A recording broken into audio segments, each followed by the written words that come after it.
Varkari tradition. The path walked with the names of Vittala on the lips and the humility in the heart. We are honored to welcome Sri Abhay Tilak, Honorable Director, Indian School of Political Economy, Pune. I invite Miss Mini, to come on the dais and give brief introduction about our esteemed guest, Sri Abhay Tilak. Thank you, Madam. Sri Abhay Gansham Tilak ji, Namaste, sir. He is the Honorary Director, Indian School of Political Economy, Pune. He earned his MPhil degree from the Gokhale Institute of Politics and Economics, Pune, with urban economics as his area of specialization. He has spent more than 3 decades in the field of applied economic research in diverse areas. He is currently the editor of a Marathi monthly titled Arthbodh Patrika, which is published by the Indian School of Political Economy. He regularly contributes analytical pieces on a variety of socio-economic events of contemporary significance to newspapers and magazines. He has been actively associated with the Varkari Sampradaya for more than 4 decades and delivers lectures and discourses regularly. He was appointed as a trustee of Sri Jnaneshwar Maharaj Sansthan, Alandi, for a period of 7 years between 2015 and 22. Further, he was also appointed as the chair professor of Jagadguru Sant Tukaram Maharaj Adhyasan, instituted at Savitribai Phule Pune University for a period of 5 years between 2018 and 2023. Thank you, sir.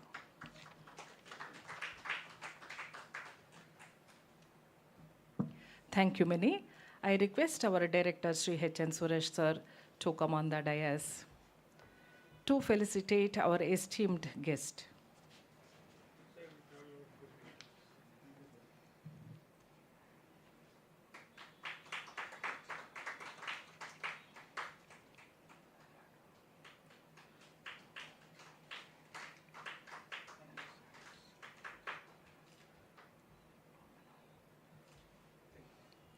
Thank you, sir.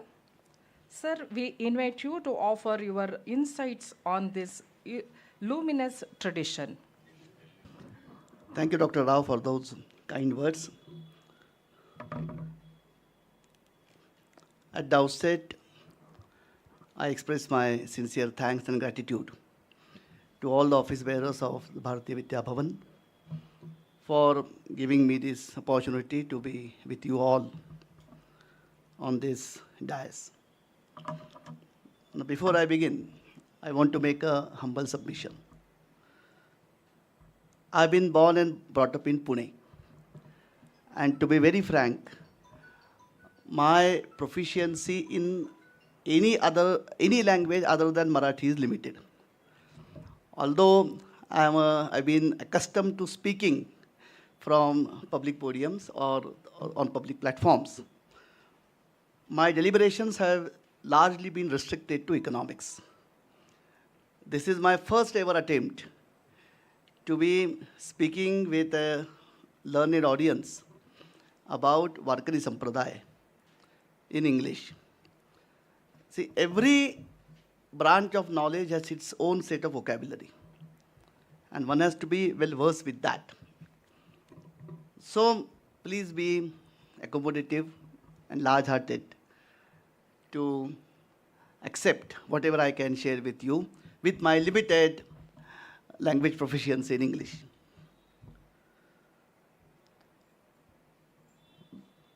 Since we have a limited time on hand, what I've done is I've got a set of few slides.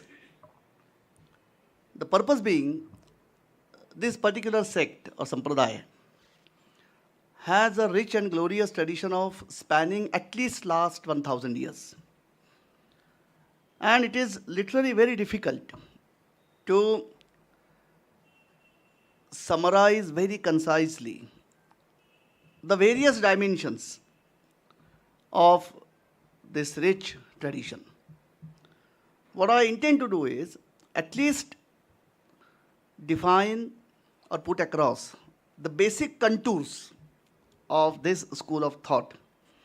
And as the Bhavan has expected or has required, I will convert it into a detailed article subsequently and definitely arrange to send it within a fortnight's time.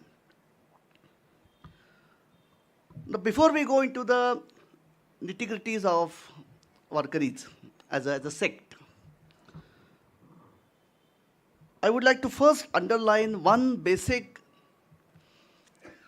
tune, that although it is a sect, although it is a sampradaya, we must all remember that essentially it is a way of life.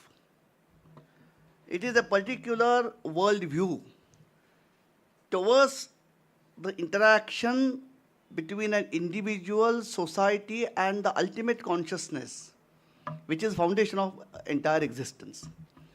So it is not a different religion. It is, although it has a very well-defined code of conduct, tradition, directive principles, rituals, sacred texts, a very well-defined set of philosophical doctrines, it is essentially a way of life, how we lead our life. It is a life which is essentially based on moral principles. And the whole entire tradition of saints in this particular, who belong to this sampradaya, beginning from Santhavani Maharaj in the 13th century, till even today, if you extend the tradition, you might have heard about three great names in Maharashtra. All the three, they belong to the Vidarbha region of Maharashtra. One is Mr. Gulab Rao Maharaj. The other is Gadge Baba. And the third is Sant Tukroji Maharaj. Broadly, they fall into the same, they belong to the same school of thought. Although, if we define Varkaris to be the narrow term, they would slightly be on the sidelines, if not sidelines, on the border. But what the Sampradaya preaches is essentially a life adhered to basic moral and human principles. This is the major essence of Varkarism. See, don't have much time, but if you look at the whole ethos of devotion in Maharashtra, beginning from say 11th or 12th century onwards, one finds there is almost a parallel coexistence of at least 5 to 6 major sampradayas or sects. If we go chronologically, just before Varkaris, there is a very powerful school of thought expounded by Swami Chakradhar, that is Mahanubhavas. Then Varkaris. A major sect which precedes both these traditions, much before them, is Nath Sampradaya. So Nath, Mahanubhavas, Varkaris, Lingayats, that is Shaiva, Devi, worshippers of goddess Parvati, essentially, Datta, Ganpati, these are all the prominent sampradayas or sects of Maharashtra, which have even today large following, large number of devotees. They have their own rituals. Everything is being planned and executed as per their own calendars. But still, the fact remains, and don't please misunderstand me that I'm saying this because I am a Varkari. There is, I can say it without any fear of contradiction, that today, among all these sampradayas, they exist in different parts of Maharashtra even today. But Varkaris are the most widespread, most respected, most accepted, most revered, and more practiced among all these sampradayas. The reasons will unfold as we move into the presentation. The second important feature of this sampradaya is large number of youths have now developed, or I can see it, they are developing huge amount of interest in the teachings of these saints. See, to what extent they practice is a different thing, because that is a questionable proposition even for us. That we talk in glorious terms about our rich culture, heritage. But as far as our connect with these past glories, how rituously, how righteously, how sincerely we follow these great teachings is a question. So let's keep it aside. But large number of youths are actively participating in various Varkari events. There are quite a good number of schools, formal schools, which teach basic tenets of Varkaris. They are located in places like Alandi, Pandharpur, Paithan, Dehu. They have their own syllabus. They have their own examination systems. They have their own exacting standards. And innumerable kirtankars and pravachan, the people who deliver these courses, they have been beneficiaries of this large institutional network even today. Almost all prominent universities in Maharashtra, which are located in major cities, Pune, Mumbai, Nagpur, Aurangabad, to name a few, Kolhapur, they have dedicated chairs which are devoted to understanding, propagating, disseminating the teachings of the saints belonging to Varkari Sampradayas. Recently, I happen to be fortunately a part of that experiment. One of the richest municipal corporations in Maharashtra, namely Pimpri-Chinchwad Corporation, which is adjacent to Pune, they have established a whole Santapit. The idea is being that if we really want to mold our next generation into the moral teachings of saints, we should catch them young. So the idea of Santapit is to develop itself into a knowledge center of international standard, where we should be in a position to arrive at some kind of a confluence of teachings of all religions, all sects, trying to understand a common platform for dialogue, common space of interaction, besides the rich tradition of Varkaris in Maharashtra. So what we have done is, we have started with a school. It is the official syllabus that we have adopted is that of a CBSE, but the whole component of value education, we are trying to impart it through the teachings of Varkari tradition. At Alandi, there is another major experiment is going on. That, again, as I said, the central theme is catch them young. There are a few enterprising youth, teachers, who have come together and they have started teaching basic tenets of Jnaneshwari to students 8th standard onwards. Every Sunday, it is completely voluntary. It is out of syllabus.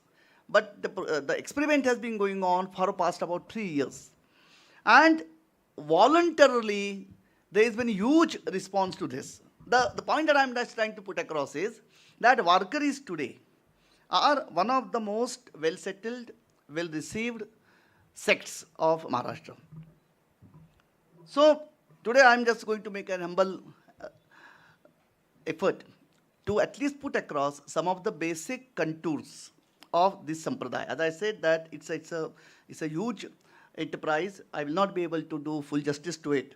So please bear with me. Now, before we go into the details, I would again thank Bharati Vidya Bhavan for organizing this exchange, this interaction. Because see, it requires a great amount of dedication, efforts, service, a very, very noble approach, and huge amount of efforts in organizing such events. And I'm thankful to the organizers and to you all. Now let us begin with the origins of Varkari Sampradaya. Now frankly, we really do not know the exact timeline or time zone when it was founded. Because as I said, that we really have no clue. The broad tenets of Varkaris relate with Bhagavad Dharma as expounded by Maharshi Vedavyas. We'll come to it slightly later. But as a coherent body or school of thought. When did Varkari Sampradaya arise on the horizon? We really do not know. Who founded it? Again, is unknown, because we cannot ascribe, at least whatever, a huge amount of research has been done in this respect. People are doing still more research. There are huge number of manuscripts which are yet to be searched. But still, whatever with existing body of knowledge, whatever we have on our hand, it is, we can't ascribe the foundation or creation of this school of thought to any person or a group of persons. But it definitely one of the major Vaishnava sects, being Bhagavan Vishnu being the deity which is worshipped. However, there is an interesting thing. See, Lord Shankaracharya, in one of his compositions, which is called Pandurangashtakam, there are 8 stanzas composed by Adi Shankaracharya. He says that Mahayoga Pithe Tate Bhimaratyam Varam Pundarikaya Datu Munindrahi Samagatya Tishtanta Anandakandam Parabrahmalingam Bhaje Pandurangam. This is the first stanza. So the deity which is worshipped by Varkaris is Shri Vitthal, or the other name is Panduranga. Now, interestingly, although it is supposed to be, it's not supposed to be, it is an incarnation of Lord Vishnu.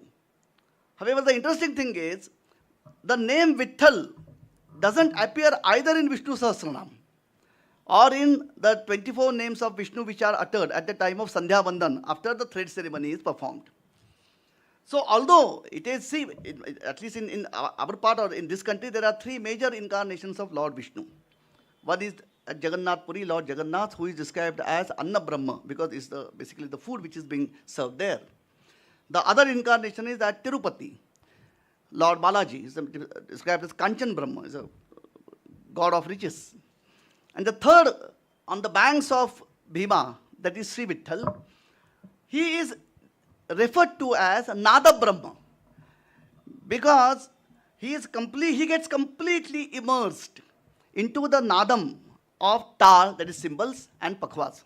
When the chanting begins, when the devotees begin to sing the compositions, spiritual compositions called abhanga, Lord Vitthal he literally goes out of his minds. That's how we describe it. So, he is incarnation of Lord Vishnu, but there is a caveat to it. It is not a direct incarnation of Lord Vishnu, it is through, there is one previous avatar, that is Gopal Krishna, or Krishna from Gokul.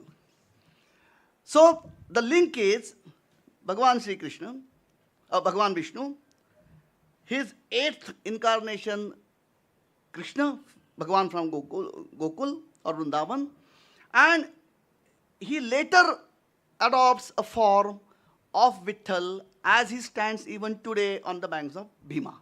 So that is why I call it as an indirect incarnation of Lord Vishnu, that there is a step in between, that he doesn't appear in the form of Vitthal directly. It is Lord Vishnu, Gopal Krishna or Balakrishna precisely, and then he again reinvents himself. Why? At the insistence of his devotee called Pundalik, and appears before him in the place called Pandharpur on the banks of Chandrabhaga, that is in district Solapur. Now but definitely there are anecdotal references to Sri Vitthal, basically from 2 Puranas, Skanda and Padma. However, there is no unanimity, or in the sense that there are huge number of very, very sweet tales about the origins, evolution, why did Vitthal arrive in Pandharpur. But there are basically 2 major versions in this. And for the sake of convenience, I am calling them, one is Dwarka version, the other is Gokul version. As for the Dwarka version, it is essentially Bhagavan Sri Krishna arrived in Pandharpur from Dwarka. Because there is a tale again, there is the belief that with his even continued association in Dwarka with Radha, his wife Rukmini gets completely frustrated and she leaves him. She's completely disapproves of his continuity because she says that it was okay till you were in Gokul. But even arriving in Dwarka, your association with Radha continues. So she leaves him. And she comes and relocates herself in a forest on the banks of Chandrabhaga. So one of the versions is that Bhagavan Sri Krishna, he follows her to Pandharpur to cajole her and requesting her to return to Dwarka. And that is how from Dwarka he arrived to Pandharpur. This is one version which is been depicted in Puranas, and some other versions or some other writings which have been contributed by later authors. The other version is more attuned to the Varkari beliefs. See, Vithal's name is inseparably intertwined with devotee Pundalik. See, again, I don't have much time. I will not go into the data because there is again a huge set of tales, stories, beliefs surrounding Pundalik. We literally have no time today. But he is supposed to be an ardent devotee and an equally devout son. So, because Lord Vitthal is enchanted by love, devotion, affection showered on him by his devotees, looking at the bhava, the commitment, the service, the submission of Pundalik, the version is he arrived in Pandharpur not from Dwarka but from Gokul. Now here one very, very subtle point has to be noted. This is the reason perhaps why the entire section of Krishna Bhakti or Krishna worship as followed, practiced, expounded by Varkaris is that of a child Krishna, Bala Krishna, not youth or young Krishna. So the particular bhav that exists between the devotee and Lord Vitthal, the predominance is that of Vatsalya. There is Matru bhav, not Sakhi bhav, because the Lord Vitthal is a later incarnation of Bal Krishna who came from Gokul to Pandharpur to meet Pundalik. Now there is one more thing into this. See, these two versions are again not totally disconnected with each other. There is a bridge joining the two versions. The bridge being that, as I said, that he came to Pandharpur to cajole his wife, to mend ways with her. She finally accepted. She agreed to it. And when he was at Pandharpur, he came to know about this Pundalik, that he is a great son, a complete devout son, dutiful son, and he is completely engrossed in serving his old parents. So, in order to meet him, see, this is the beauty of Varkari ethos. It says that Vitthal went to meet Pundalik without Pundalik inviting him. See, this is how the power of bhakti is depicted by Varkaris. See, this is very, very sweet, very cute, that a devotee. See, in one of the compositions of Jnandev, he says that Pundalika cha bhavartha gokuli huni zhala yeta. Looking at the bhav, the devotion, the whole submission of Pundalik, he was completely enamored by that. And that is why he came to Pandharpur from Gokul. And then the Pundalik being completely engrossed in serving his parents, he said that, see, it's good that you have come here. I am extremely happy, but I can't leave my parents in between, and I can't look after you, or I can't serve you right now, so you wait. So he just threw a brick for him to settle upon. That is how we say that the Lord Vitthal is standing on a brick.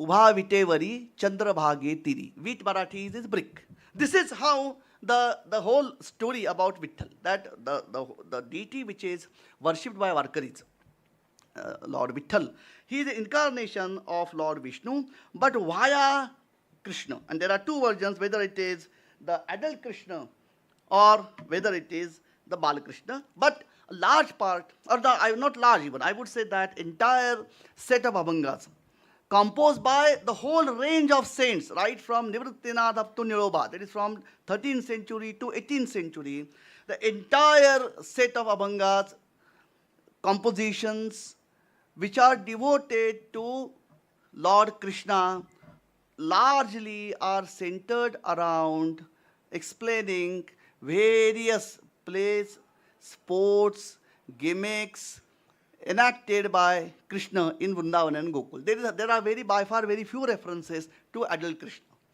So Panduranga or Vitthal is an incarnation of Lord Vishnu via Gopal Krishna. Now the sect of Varkaris, it is derived from a Marathi word Vari. There is a very sublime and a very, very, I would say, enriched definition of Varkaris expounded by Nyandev. He says that Kaya Vacha Mane Jive Sarvasve Udara Bapa Rakhuma Devaru Vitthalacha Varikara. One who has detached himself completely from his body, mind, intellect, feelings, and one who has surrendered him totally to Lord Vitthal, he is the one who can be called Varikar or Varkari. But essentially, the word is derived from word Vari, which means that it's a practice or ritual of making regular visits to any place of worship or your place of deity. That is why Vari. That periodically you visit that place to offer your prayers, offer your service. That is the exact dictionary meaning of word Vari. So one who undertakes or who follows, who observes this tradition dutifully, it gets classified as Varkari. So that is why I said that it is essentially a way of life. It is not a religion, it is not a different sect, it is essentially a way of life, a particular form of service. So, but as I said that, we again, if we go back into history, we find references to this practice, that there is a place called Pandharpur. There is the Lord deity Sri Vitthal, who is an incarnation of Bhagavan Vishnu through via Gopal Krishna, and devotees congregate at Pandharpur periodically. So there are references in texts, in compositions, as I said that the most prominent one being Adi Shankaracharya, because somewhere around 8th century, the Pandurangashtakam, when Adi Shankaracharya visited Pandharpur, that is how that stanzas got created, or he composed it. So definitely from 6th or 7th century onwards, there are references which indicate that Pandharpur, Pundalik, and that is how Sri Vitthal rose into prominence as far as the ethos of Maharashtra is concerned. However, when we talk about Vari, again, I don't have much time, but see the Vari which is performed today is actually a third avatar of that. See, there are very clear indications, references about this practice of Vari, that devotees proceed toward Pandharpur during a particular phase of the year, time frame of the year. There are certain rituals which are performed at Pandharpur, and they walk while singing devotional songs, what we call Abhanga. So it is essentially a collective worship. Vari is a collective worship. That is how that whole issue of social cohesion gets ingrained into this tradition. That it is, see, individually all of us do our own sadhana in our own way. But what Varkari tradition upholds is the whole issue or the spirit of collective devotion. So there are clear, even the compositions composed by Nyandev in the 12th century, there are very clear mention about this practice of assembling in Pandharpur through procession in a collective form while singing bhajans. Seems to be a tradition which preceded Nyandev at least 2 to 3 centuries. So we can, with good amount of confidence, say that Vari originated somehow, at least got noticed on the horizon, sometimes around 10th or 11th century. The second avatar of Wari occurred in the year 1685. The third son of Saint Tukaram, his name was Narayan. He started this practice. That he continued this tradition of Wari, but in a slightly different form. What he did is, he started taking padukas, is a Marathi word, means symbolic footprint of saints, largely made of silver. So those padukas or symbolic footprints are put into a palkin, and you carry the palkin along with a group of devotees, again with singing bhajans, compositions of the saints. This form of Wari was awarded in the year 1685 to this procession or to this tradition by the third son of Saint Tukaram, his was Narayan Maharaj. And in the year 1832, the third avatar of Wari, which you can see even today, appeared in the practice, or it took form in the practice, which was awarded to it by one warrior from Maratha court of Gwalior. His name was Haibat Baba Arfalkar. He was basically a warrior with Sindhiyas of Gwalior. So being a completely trained army personnel, he awarded that platoon-like discipline to the procession of Wari even today. So it has a very well-defined time frame, routine, structure. There's a bugle which indicates where to stop, when to begin walking, what is the day's routine. Everything is carried out in a very, very systematic manner, as if a whole platoon is making a move. So this third avatar of Wari, as you see it today, is essentially been practiced since 1832. So it has passed through these three major phases of its evolution, and day by day, the attraction is swelling like anything. This year, the monsoons being regular, not regular, more than sufficient. The number of people who congregated at Pandharpur was up to about more than 13 lakhs. And now there are about 150 odd palkins or processions which assemble in Pandharpur during the month of Ashar, the 11th day of bright fortnight of Ashar, what we call Ekadashi, Ashari Ekadashi. So this is now become one of the major cultural signs of Marathi culture. So this is how the tradition of Wari has been going on uninterrupted since about 10th to 11th century onwards.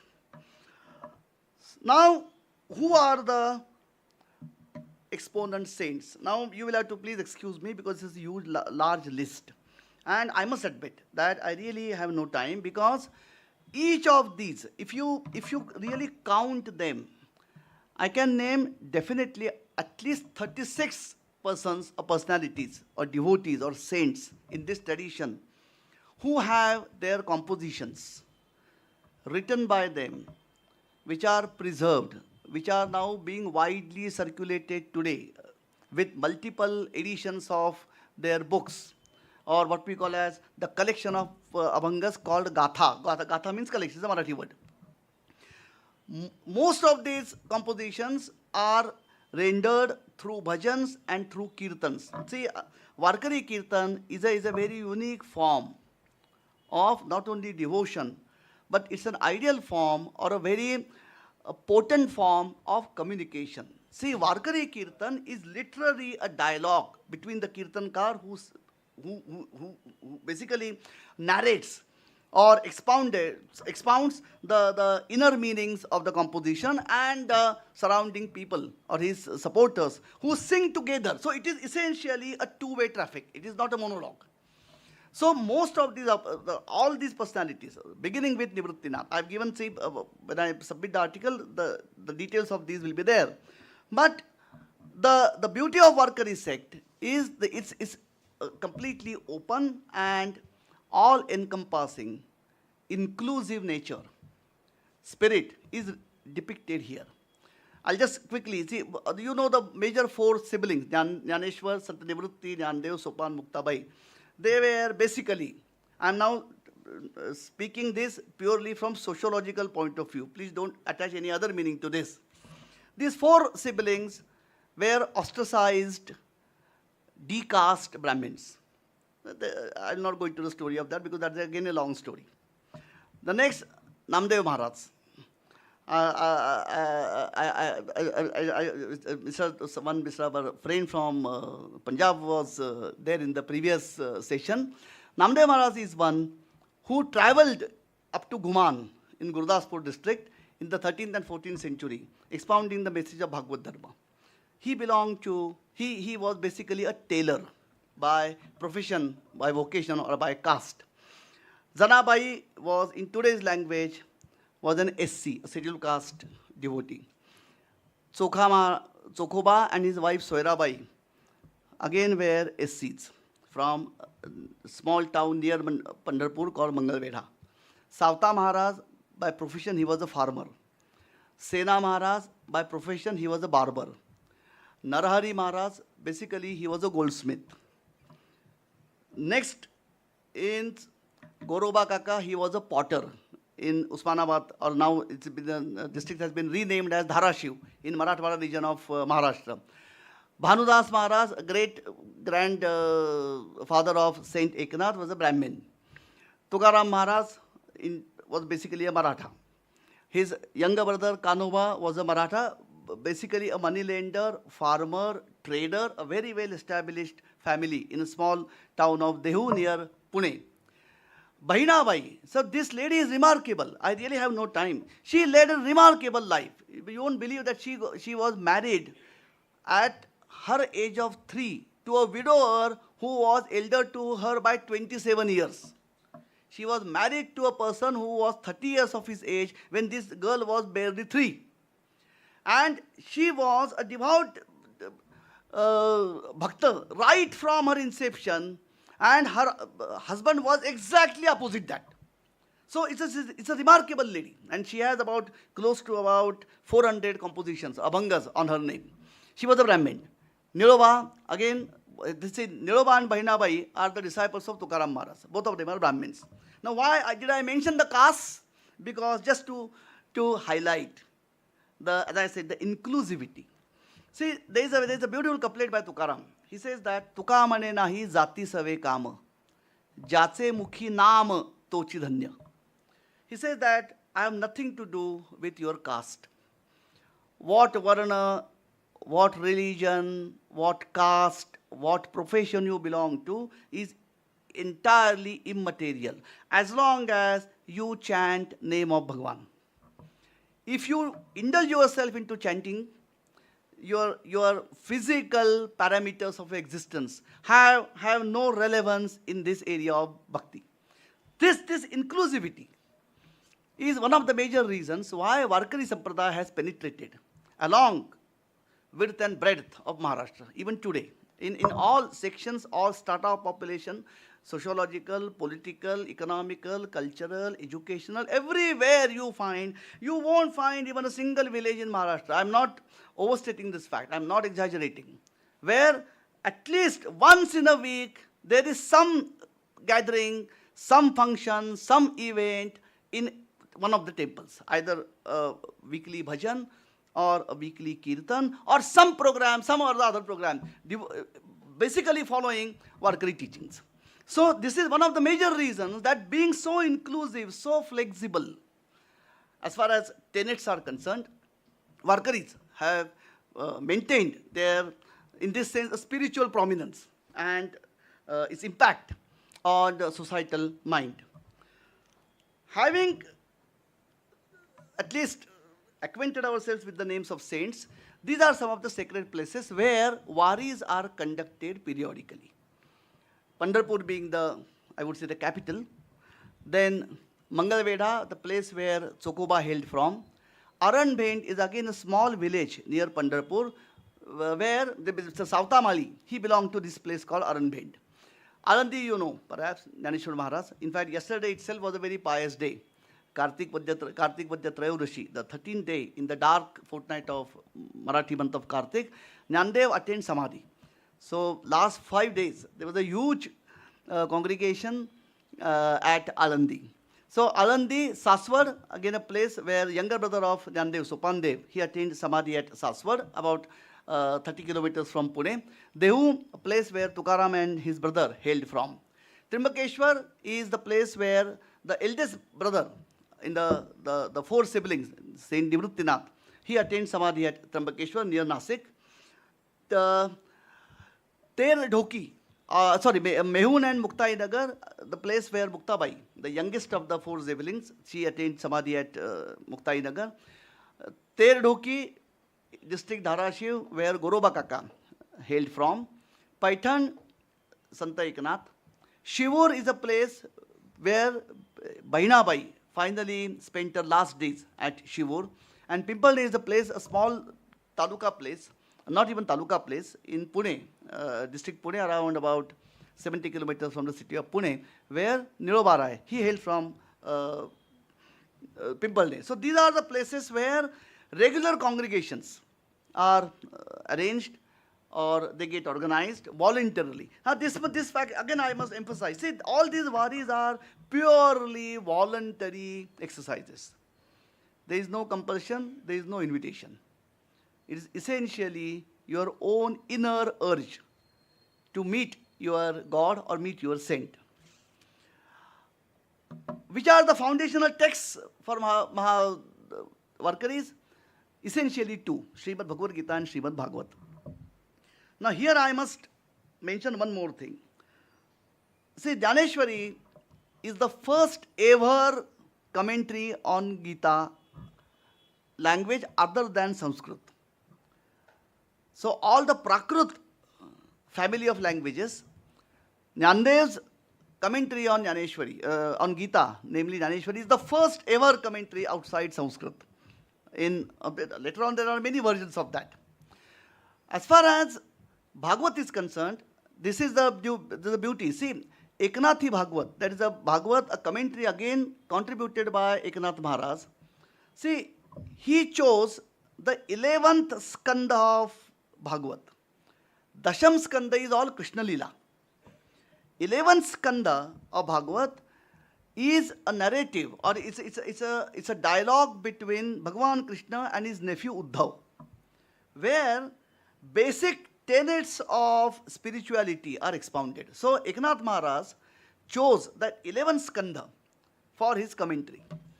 So what we believe here, at least in my part of the Maharashtra, is that Gita is a Niti Darshan of Bhagavan Sri Krishna. And Srimad Bhagavat is a Leela Darshan of Bhagavan Sri Krishna. So Varkaris try to arrive at some kind of a confluence, that the basic teachings, Krishna as a teacher, Krishna as a philosopher, and Krishna as a Leeladhar. So the Varkaris have maintained this balance.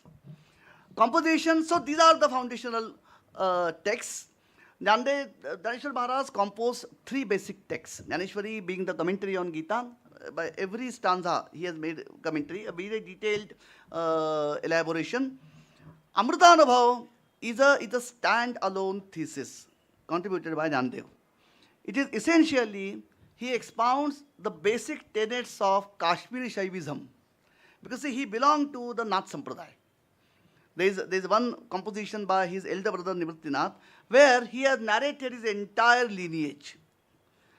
Towards the end of Dhaneshwari, the concluding part of Dhaneshwari, Dhaneshwar Maharaj again has elaborated upon his tradition. That Adinatha Uma Bija Prakatale Machindra Ladale Sahaja Sthiti, that the Nath Sampradaya originated from Bhagavan Shankar. From Bhagavan Shankar, then Machindra, Goraksha, Gahini, Nivrutti, Nyandev, and the tradition follows. So, Dhaneshwar Maharaj expounded for the first time, see, this is the basic contribution. Kashmiri Shaivism was unknown to Marathi or Maharashtra till Dhaneshwar Maharaj arrived on the scene.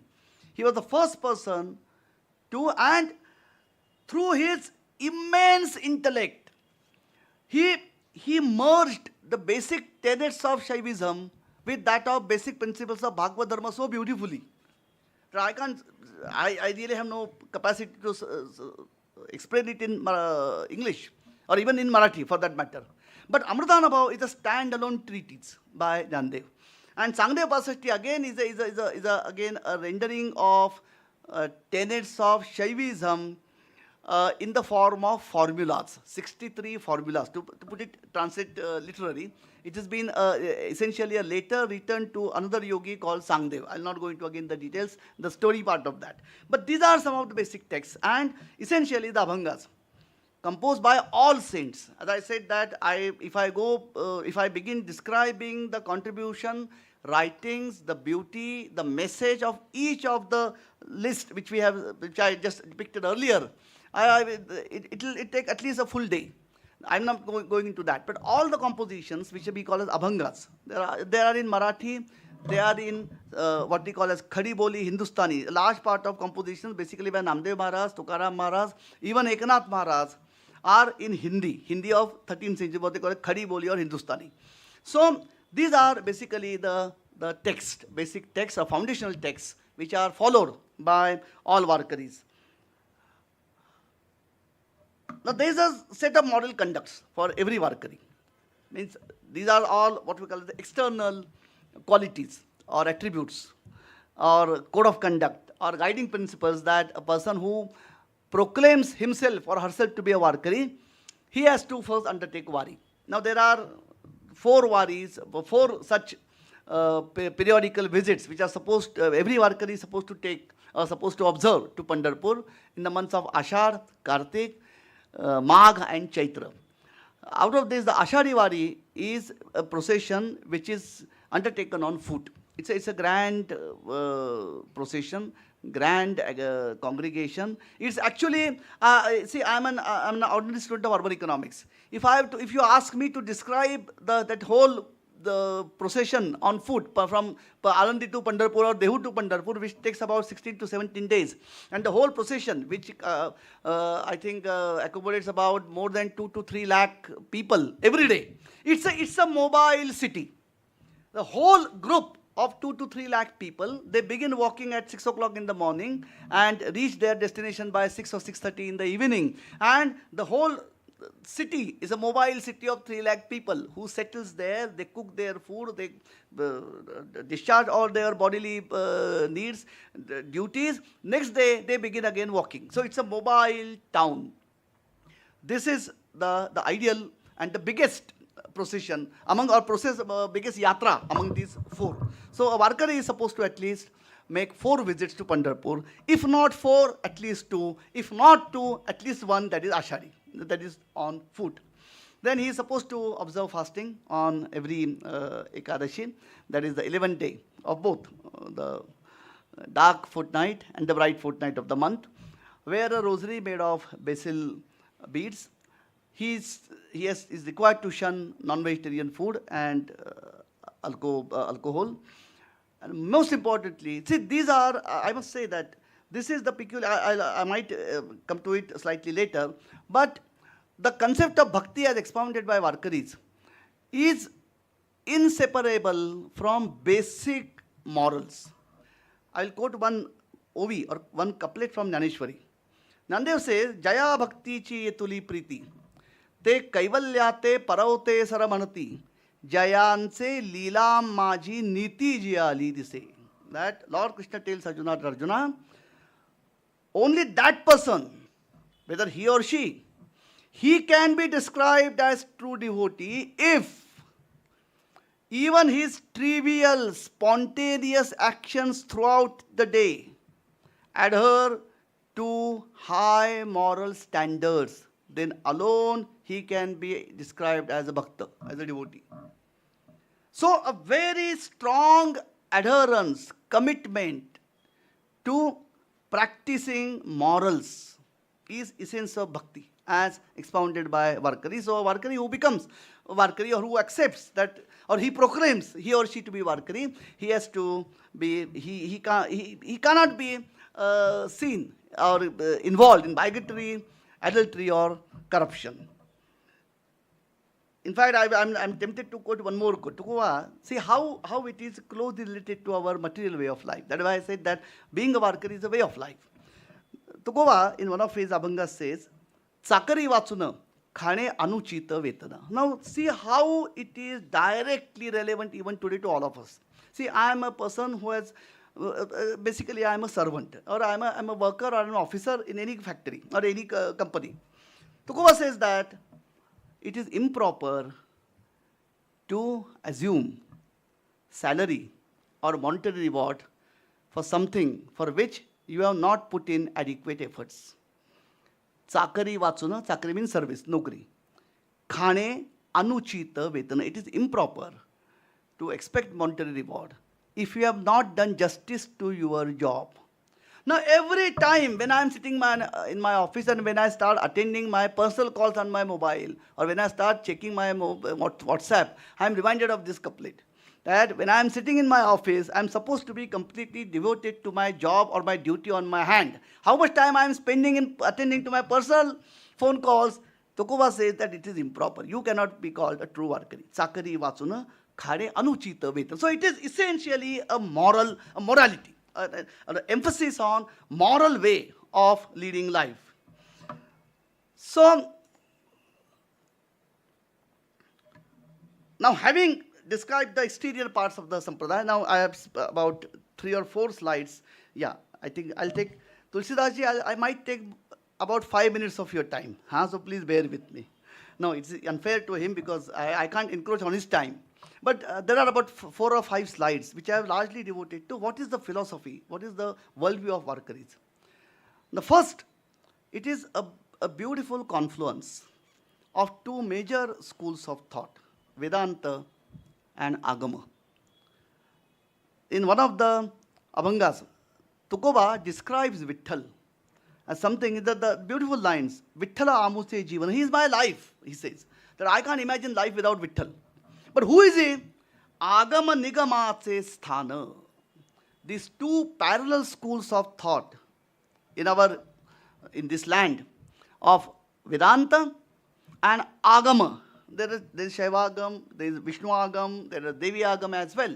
But since Jnaneshwar's tradition follows Nath Sampradaya, he talks about Shaivagam. So Tukova says that Vitthal, who is our supreme deity of the Varkaris, what he signifies unification of these 2 schools of thought. So there is no discrimination.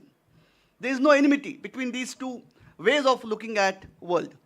So the basic philosophy of Varkaris is a confluence of Bhagavad Dharma as expounded by Vyas in the Shanti Parva of Mahabharata. And Jnandev connects it with the basic teachings of Shaivagam. So Lord Vitthal signifies the unification of the 2 schools, as I said. Most important thing is material world. For Varkaris, physical and metaphysical. There is no, you can't have any kind of a hierarchical location or hierarchical placing, because both of them need a fine balance to lead a normal, rich, rewarding life. See, I'll again quote one more thing, which has it's almost a translation of what Maharshi Vedavyas explains in Mahabharata, the Shanti Parva. What is Bhagavad Dharma? Vyasa says that, Narayana Paro Dharma, Pudravritti Durlabha, Pravritti Lakshanashaiva, Dharmo Narayanatmaka. The Bhagavad Dharma, the other name is Narayaniya Dharma. What is the teaching of this particular school of thought? It says that, Pravritti Lakshanashaiva Dharmo Narayanatmaka. These are the 2 parallel dimensions of human existence, Pravritti and Nivritti. Strive and renunciation. Now, you can't have an imbalanced life which is completely dedicated to Nivritti or which is totally dedicated to Pravritti. You must strike a fine balance of these 2 traits in order to lead a meaningful, fruitful life. So this is one of the basic tenets of Varkaris, that material world is not an illusion. It is not Maya. It is Vilas. I desist going into details of that. This is contribution of Jnandev. The whole Amritanubhav is dedicated to this alternate worldview. That again, there is a duality. But duality without dualism. there is a fine difference between Advaita and the word expounded by Nyandev, Advaya. Advait, Advaya. These two are parallel concepts, but there is a very, very basic, fundamental, qualitative difference between the two. For Nyandev and that school of thought, the material world where we live in is not Adhyas, is not Maya. It is manifestation of Shakti. So, in Vedanta we have Brahma and Maya, the dual. Here in Shaivagam, it is Shiva and Shakti. I will not go into that. But this whole conception or conceptualization of material world as manifestation of supreme consciousness, supreme God, itself is the foundation of the worldview. That you serve Jagadishwar by serving the world, because world is nothing else than the manifestation of Jagadishwar. So the confluence of Bhagavad Dharma and Shaivagam is this, that it is essentially a material world is not illusion, but it's a manifold manifestation of supreme consciousness, and therefore human life is not a penalty for past sins, but it is a grand celebration. Vilas, Chit Vilas is the word formulated by Nyandev. Chit is Nyan. The entire material world is a manifestation, is a great celebration of that supreme Tattvam called Shaiva. He calls it Shaiva. Others, Tukuba called him Vishnu. Tukuba, the famous Abhanga Vishnumaya Jaga Vaishnavansa Dharmam Bheda Veda Brahma Amangala. Entire world is a manifestation of one single element called Vishnu, which is enlarging, which is dynamic, which is all inclusive, which is all encompassing. Vishwam is nothing but a darshan of Vishnu. I'm now literally running through.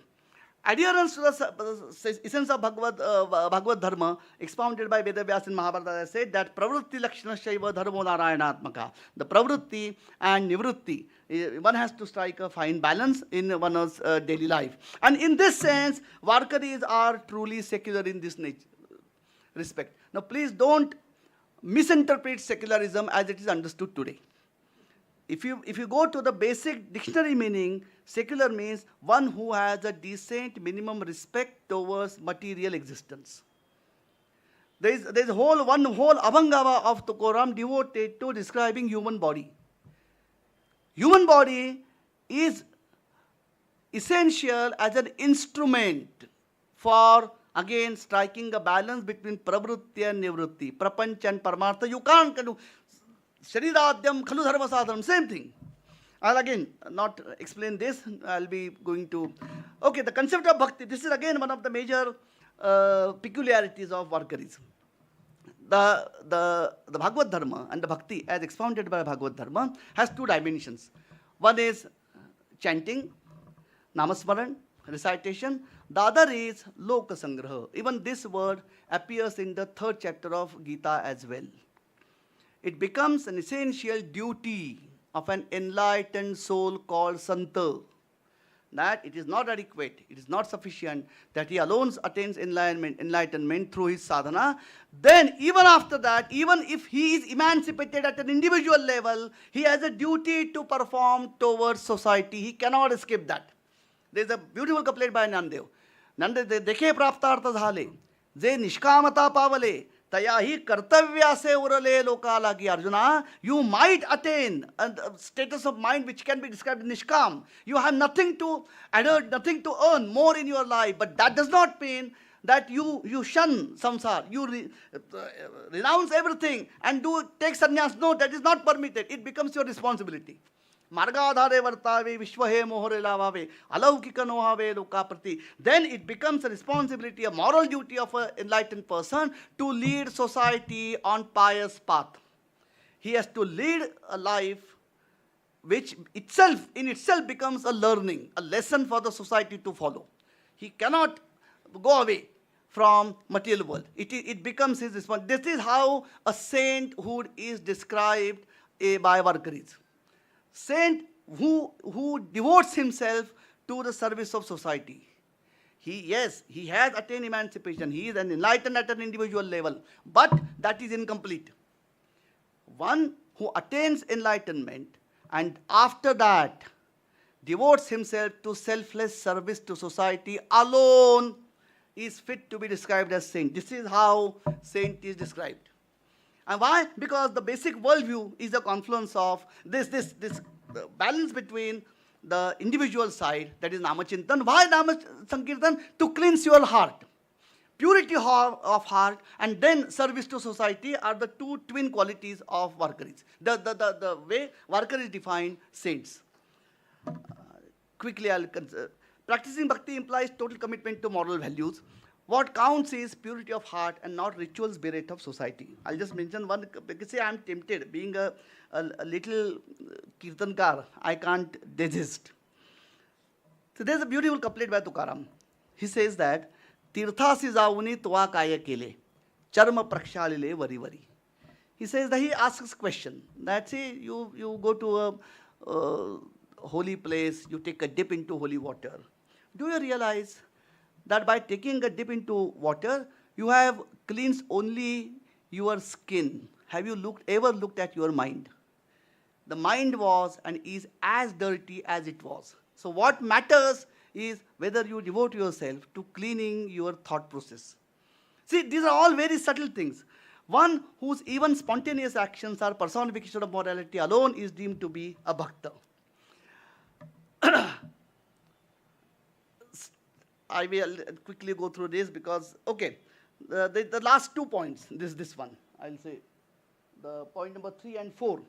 See, salvation or moksha, somehow the Varkari tradition doesn't aspire for that.